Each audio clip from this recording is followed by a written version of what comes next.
Leo, here is your reading for July 2024. Leo,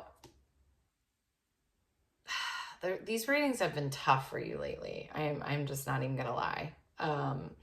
You have definitely been going through it a little bit, or a lot of it. So I just want to acknowledge that before we get into everything. And here's the thing, Leo, don't be freaked out. I feel like you already know this. I feel like everything that I'm about to share has already been transpiring. I think, really what tarot is it's kind of reflecting your inner experience. So again, this is nothing shocking. This is nothing that, again, I don't think is already unfolding. It's really just kind of reflecting where you are. And I will say that this feels like a big transformational period. And it's really interesting because I think the summer specifically can be a really, it can be a really good time to reflect. It can be a good time to take a pause and honestly just enjoy who you are and what you are outside of work, outside of obligations, right? I think it's obviously, if you're in a part of the world where summer is right now for you, because I'm aware that some of you might be in winter.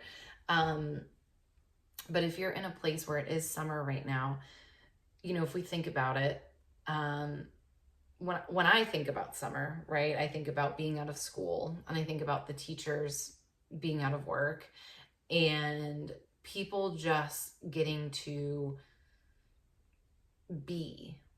just kind of experience life, where the colder months feel a little bit more serious and a little bit more focused.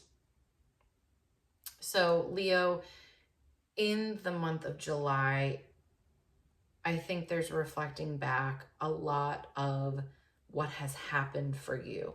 So again, I think the thing has kind of already happened. Now the month of July is more about processing it. Okay, so let's get into it. Let me show you what has come up for you. Okay, so the first two cards I pulled, I have the Three of Wands reversed and the Hanged Man. This is such an interesting juxtaposition here. If you actually look at these cards, there's like an entire, so it's so interesting because there's an entire universe in both of them. So there's a universe out in the distance there of the Three of Wands, and there's a universe within this cocoon. And so I think the message here, so this Three of Wands reverse, Three of Wands talks about planning and getting,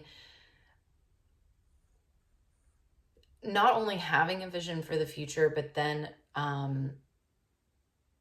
being able to start working towards it.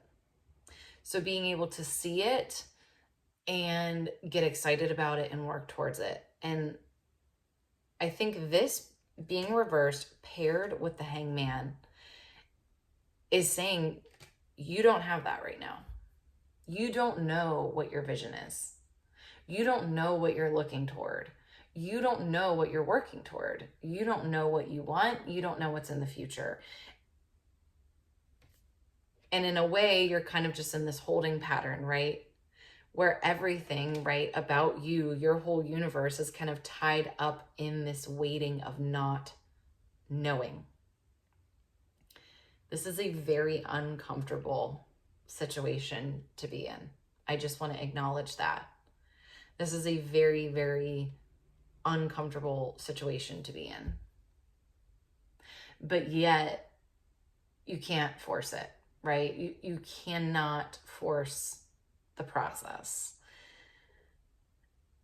Again, I think whatever has kind of led you to this place of being uncertain, of being in this kind of like purgatory holding pattern, like, like this in-between period. It's already happened and now you're here. You have a lot of, so basically almost every general card I pulled for you is a major arcana card, which indicates massive life shifts, big chapters in your life being indicated, big themes coming up for you right now. So we have the Judgment card reversed. And I think this one's really simple, Leo. I think what it's saying is you have to learn who you are outside of this experience. I think maybe a lot of your identity was attached to, it does feel like career. It feels like something has shifted in your career. It could be also like if you spent your life raising your children and maybe they are out of the house now and you're empty nesting.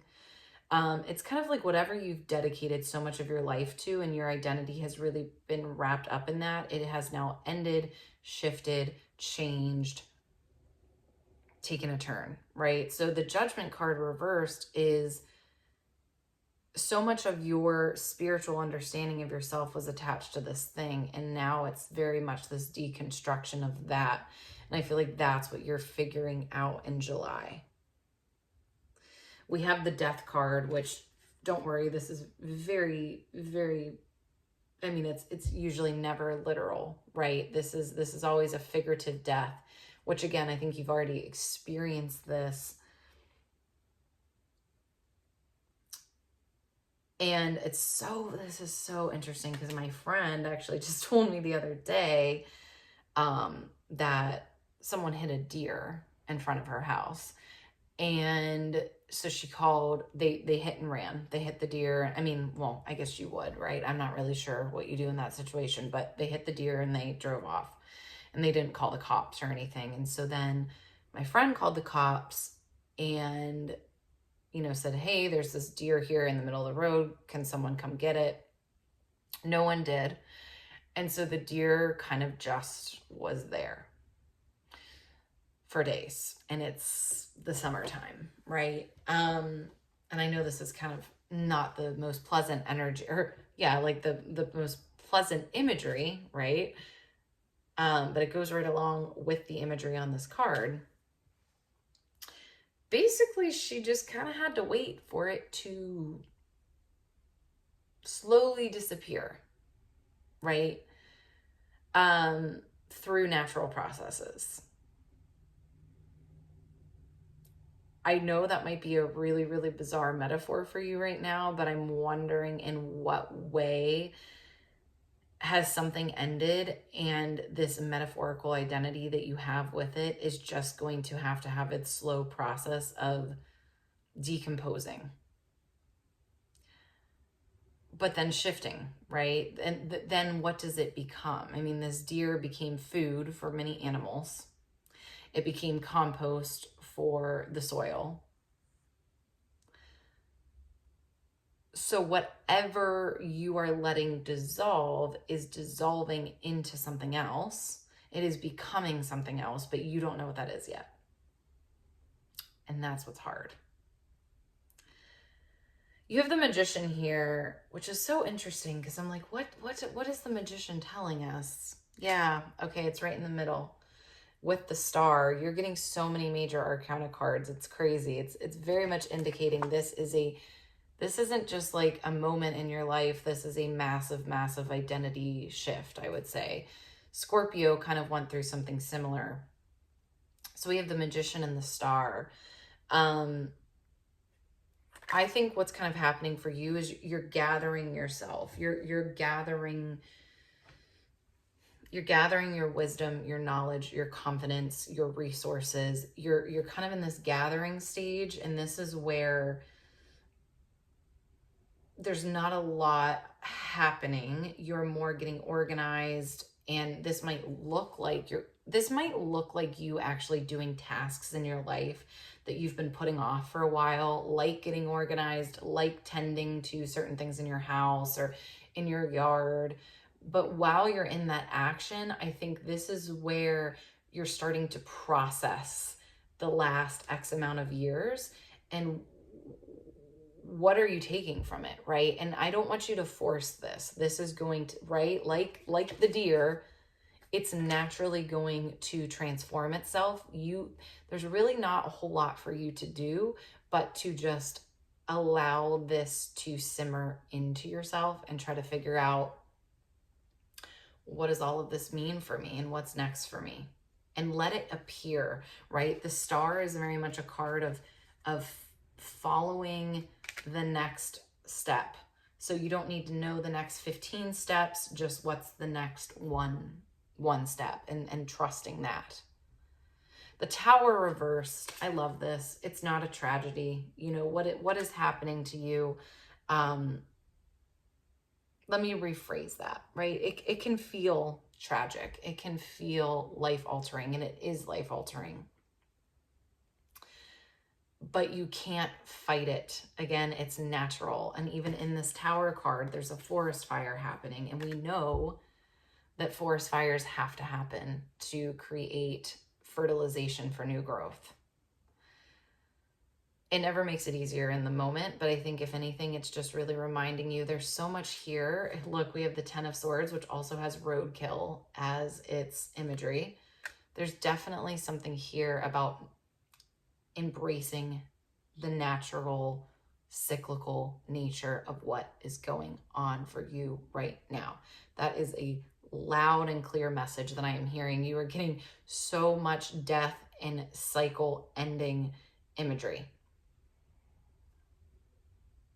And again, you can't fight that, right? There's no fighting that. Okay, so Leo, again, I don't think any of this is shocking you. I think as I'm talking, you're like, yeah, okay. I do hope what you're gathering is that, you know, you need to spend some real time allowing yourself to just have space in the in-between and not knowing what's next, and allowing the natural decomposition of this past life that you've had and letting it form into what it needs to be. But you can't force that, right? Your theme card, I pulled a theme card for you, and I actually pulled two. So I have the Star reversed, and I have Knight of Earth reversed. Knight of Earth reversed to me is, very simply put, who are you outside of what you bring to the table? Who are you outside of your skill sets and how you've made money and what your career was and what people look to you to do and what your skill sets were? What are you outside of that? And it's, again, this is like something that I talk about all the time on this channel, is we live in this capitalistic world. So I think it's really hard to find any value within ourselves if it's not tied to how we make money or what we contribute to the economy. But I think when you maybe are pushed into a situation where you are no longer doing the thing that you thought made you valuable, you kind of have no choice but to be in the discomfort and see what else is there beyond that. What else is a part of you? Okay, so for your money card, Nine of Fire reverse, this is interesting. I think that this is just an indication that you actually don't have to be worried about money in the same way that you've had to be worried in the past, and that you can both be going through this really uncomfortable situation, but you can also be financially okay, which feels weird because I feel like the finances are typically part of the stress. But in this case, it's not that, right? It's more just this identity shift that's actually stressful. The money part is a small part of it, but I feel like the money is actually not, that's not what's weighing on you, right? I just want to make that observation. Relationships, we have the Nine of Air, which I'm going to pull one more. Yeah, with the Knight of Fire. Okay, interesting. So I think what this is saying is, like, any time spent, this is a time, you have more time on your hands right now to engage in relationships that fulfill you. So do that. Time spent worrying about what could be or what you could have done differently is an absolute waste, because this thing that happened was a natural process. It was going to come to an end regardless. And now you have space in your life. So invest in the relationships. Be connected with the people that you want to be connected with. In your career card, we do have the 3 of air, which I'm just going to say is a card of grief. It is a card of loss.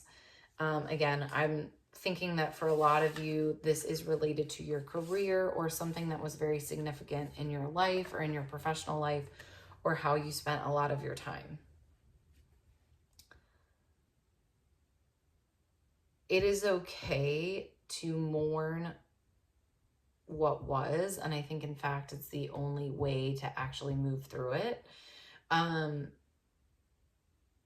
I think leaning into kind of everything else that I've talked about is going to allow you to do that, right? Leo, I hope that you have a restorative July. Not a lot of forcing, not a lot of efforting, just a lot of being, sorting things out, being present, connecting with people in your life that are important to you, and letting whatever unfold that is meant to unfold. Much love to you, Leo. Have a beautiful July, and I will see you next month.